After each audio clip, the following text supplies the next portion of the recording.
Off on the road to Rhode Island, we're having the time of our lives.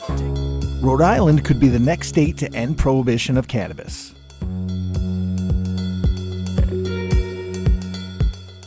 But the Ocean State isn't moving very quickly, and were beaten to the punch by their northern neighbors, Massachusetts and Maine. Lawmakers have proposed bills, but they have all stalled in the legislature. What's the situation in Rhode Island currently? Now, the situation in Rhode Island is we have been denied recreational for the 7th straight year. We've had medicinal for probably 7, going on 7, close to it. Industrial, we managed to push 2 years ago and get industrial hemp passed.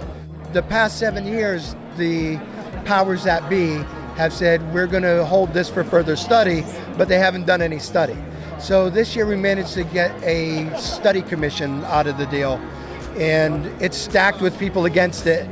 The idea of a study commission, I think, is simply a delay tactic.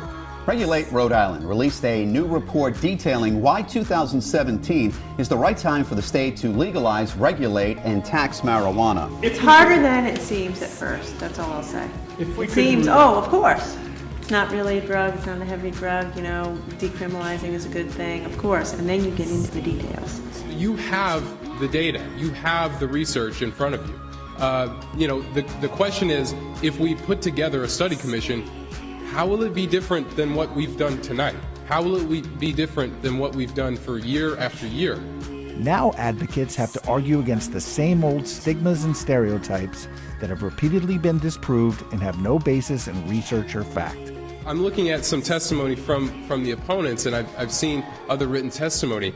I just looked through it and I noticed that there's no citations. There's no sources, and I'm not saying that means it's incorrect. I just mean that there's no way for us to go out and actually check it. Now, the testimony that I've submitted to you is very thorough. It's 6 pages responding to all the concerns that we hear frequently about driving, about youth use, and there's citations in there. A new poll conducted by Sacred Heart University shows a whopping 71% of Connecticut residents support legalization. Vermont's legislature approved the use of recreational cannabis this year, but it was vetoed by Republican Governor Phil Scott.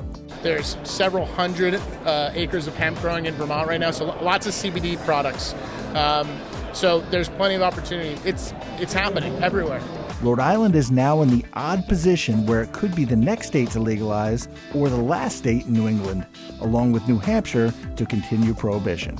A position no one wants to be in.